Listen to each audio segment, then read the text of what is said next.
നമ്മളിപ്പോൾ ഉള്ളത് ഉസ്ബെക്കിസ്ഥാനിലെ one of the best യൂണിവേഴ്സിറ്റീസിന്റെ മുന്നിലാണ്. സാംബി യൂണിവേഴ്സിറ്റി. ഏകദേശം 52 വർഷത്തോളം പഴക്കമുള്ള ഈ യൂണിവേഴ്സിറ്റിയിൽ ഇന്ത്യൻ സ്റ്റുഡൻസ് വരുമ്പോൾ അവർക്ക് ഒരുപാട് സംശയങ്ങൾ ഉണ്ടാവും.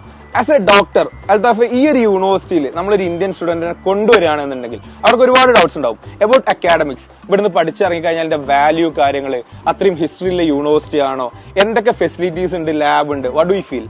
നമ്മളിപ്പോ ഈ യൂണിവേഴ്സിറ്റിയുടെ കാര്യം എടുത്തോളാം. ഫസ്റ്റ് ഇതിന്റെ ഹിസ്റ്ററി കാര്യം നോക്കുന്ന സമയത്ത് തന്നെ സെൻട്രൽ ഏഷ്യൻ ഇൻസ്റ്റിറ്റ്യൂട്ട് എന്നുള്ള ഒരു പേരിലായിരുന്നു ആദ്യ യൂണിവേഴ്സിറ്റി അറിയുന്നത്.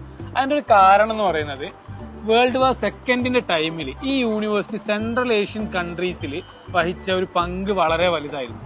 ആ സമയത്ത് ഈ വാറിൽ ഉണ്ടായിരുന്ന ആളുകൾക്കും ഈ സെന്റ് പീറ്റേഴ്സ്ബർഗിലൊക്കെ വാറിൽ സംഭവിച്ച സമയത്ത് ഇങ്ങോട്ട് ഒരുമിച്ച് വന്നേക്കുന്ന കുടിയേറ്റക്കാരായിട്ടുള്ള ആളുകൾക്കൊക്കെ പീഡിയാട്രിക്സ് മേഖലകളിൽ ഒരുപാട് പങ്കുവച്ചിട്ടുള്ള ഒരു യൂണിവേഴ്സിറ്റിയാണിത്. ആ സമയത്ത് ഇവിടെ വർക്ക് ചെയ്തുകൊണ്ട് ഡോക്ടേഴ്സ് വേൾഡ് വാറിൽ പങ്കെടുത്ത ആളുകളും ആ സമയത്ത് മെഡിക്കൽ കെയർസ് കൊടുത്ത ആളുകളുമാണ്. ആ ഒരു കാലം മുതലേ ഈ യൂണിവേഴ്സിറ്റിക്കുള്ള ഒരു വേൾഡ് വൈഡ് ആയിട്ടുള്ള ആക്സെപ്റ്റൻസ് ചെറുതല്ല എന്നുള്ളതാണ്. അതായത് ആ ഒരു കാലം മുതലേ ഇവിടെ ആളുകൾ ട്രീറ്റ്മെന്റും കാര്യങ്ങളും വന്ന് അത്രയും ഫേമസ് ആണ്. അതെ, പീഡിയാട്രിക്സിന്റെ ഇൻസ്റ്റിറ്റ്യൂട്ടിന്റെ കാര്യങ്ങൾ എടുത്തു നോക്കുന്ന സമയത്ത് വേൾഡിലുള്ള 3 ഇൻസ്റ്റിറ്റ്യൂട്ടുകളിൽ ഒന്നാണ്. എന്ന് വെച്ചിട്ട് പീഡിയാട്രിക്സ് നമ്മൾ പറയുന്ന സമയത്ത് മെഡിസിൻ ഇല്ലാത്ത ഒരു ഇൻസ്റ്റിറ്റ്യൂട്ട് എന്നുള്ളതല്ല. ജനറൽ മെഡിസിൻ, പീഡിയാട്രിക്സ്, നഴ്സിംഗ്, ഇങ്ങനെയുള്ള 5 ഡിപ്പാർട്ട്മെന്റുകളിൽ ഇവിടെ ക്ലാസ്സുകൾ നടക്കുന്നുണ്ട്. ആ കാലത്ത് ഫോക്കസ് ചെയ്തുകൊണ്ടിരുന്ന പീഡിയാട്രിക്സിലായിരുന്നു മാത്രം.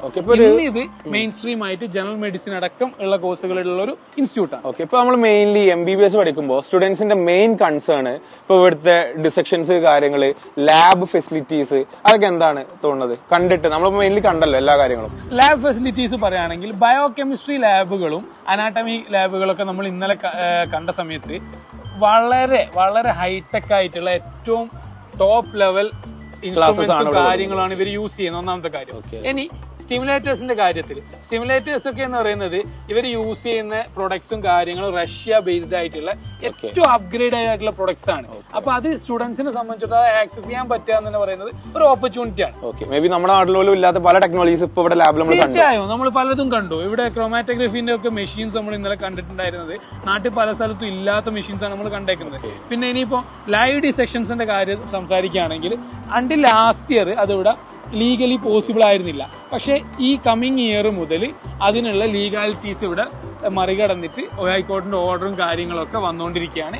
അപ്പൊ കമ്മിങ് ഇയേഴ്സിലുള്ള സ്റ്റുഡൻസിന് നമുക്ക് ഇനിയിപ്പോ ലൈവ് ഡിസെക്ഷൻസ് കൂടി പ്രതീക്ഷിക്കാവുന്നതാണ്. ഇപ്പോ എനിക്ക് ഇവിടെ ഏറ്റവും ഇഷ്ടപ്പെട്ട ഒരു സംഭവം എന്താ വെച്ചാല്, വേറെ ഏത് കൺട്രിയിൽ പോയി കഴിഞ്ഞാലും നമ്മളൊരു കളിയാക്കുന്ന ഫീലും കാര്യങ്ങളൊക്കെ നമുക്ക് പല സമയത്ത് നമ്മളിപ്പോ കുറെ കൺട്രീസ് ട്രാവൽ ചെയ്ത് നമുക്ക് കിട്ടിയിട്ടുണ്ട്. പക്ഷെ ഇവിടെ ഓരോ ആൾക്കാരും ബാക്കിയുള്ള ഒരാൾ, ഒരു ഫോറിനറിന് കൊടുക്കുന്ന റെസ്പെക്ട് ഭയങ്കര വലുതായിട്ട് തോന്നി. നമ്മൾ ഭയങ്കരമായിട്ട് അക്സെപ്റ്റ് ചെയ്യുന്നുണ്ട്. എസ്പെഷ്യലി ഇവിടുത്തെ ഒരു ഡീനിന്റെ കാഴ്ച നമ്മൾ കണ്ടു.